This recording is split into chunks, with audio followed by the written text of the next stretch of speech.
పరిష్కరించాలని ప్రధాన అంశంగా పరిగణిస్తుంది. దాంట్లో కూడా రైతుల భూ సమస్యలు త్వరగా పరిష్కారం చేసి వారికి భూ హక్కులు అందించాలని కూడా చర్యలు చేపడుతున్నారు. ఒక ఏడాది పాటు ప్రస్తుతం ఉన్న రెవెన్యూ సిస్టమ్ అంటే ధరణి సిస్టంలో ఉన్న లోపాలన్నీ కూడా గమనించారు. రైతులు ధరణి ఏర్పడినప్పుడు ఇంతకు ముందు ఎవరికైతే పాస్బుక్స్ వచ్చాయో వారికి కూడా ధరణిలో పేరు రాకపోవడం, ఇది వరకు పట్టాగా ఉన్నవి నిషేధిత జాబితాలో పడడం, ఇటువంటి అన్ని కూడా గమనించి రైతులకు వారి భూ సమస్యలు పరిష్కారం అవ్వట్లేదు, చాలా ఆలస్యం అవుతుంది, కార్యాలయాల చుట్టూ తిరుగుతున్నారు, అయినా కూడా పరిష్కారం అవ్వట్లేదు. దీనికి కారణాలు ఏంటి, ధరణి సిస్టంలో ఉన్న లోటుపాట్లు ఏంటివి, అవన్నీ కూడా తెలుసుకొని అధికారులతో రైతులతో అందరితో కూడా చర్చించి ఏ విధంగా మనము రెవెన్యూ చట్టం ఏర్పాటు చేసుకుంటే రైతులకు మేలు చేసిన వారిని అవుతాము అని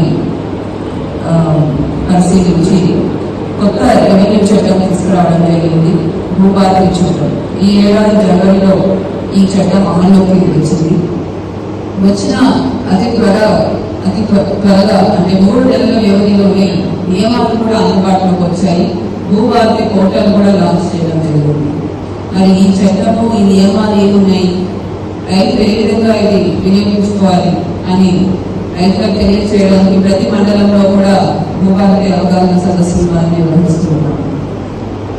మరి కొత్త చట్టంలో ఉన్న అంశాలు ఏంటివి, పాత చట్టంలో లేనివి. ఫస్ట్ అధికారుల వికేంద్రీకరణ చేయడం జరిగింది. ఇది వరకు చాలా సమస్యల కోసం జిల్లా కలెక్టర్ కార్యాలయాల వరకు సిసిఎల్ఏ కార్యాలయాల వరకు వెళ్లాల్సిన అవసరం ఉండేది. కానీ ఇప్పుడు చాలా మటుకు సమస్యలు కొత్త నిషేధిత జాబితాలో ఎవరైనా పాస్బుక్స్ పొందినట్లయితే మోసపూరితంగా వాటి మీద కంప్లైంట్ చేయడానికి కూడా భూభారతి పోర్టల్లో అవకాశం ఇచ్చారు. ఆ కంప్లైంట్స్ అన్ని కూడా సిసిఎల్ఏ గారు స్వయాన టేకప్ చేసి ఎంక్వైరీ చేసి అటువంటి పాస్బుక్స్ రద్దు చేసి సరిచేయడానికి అవకాశం ఉంది.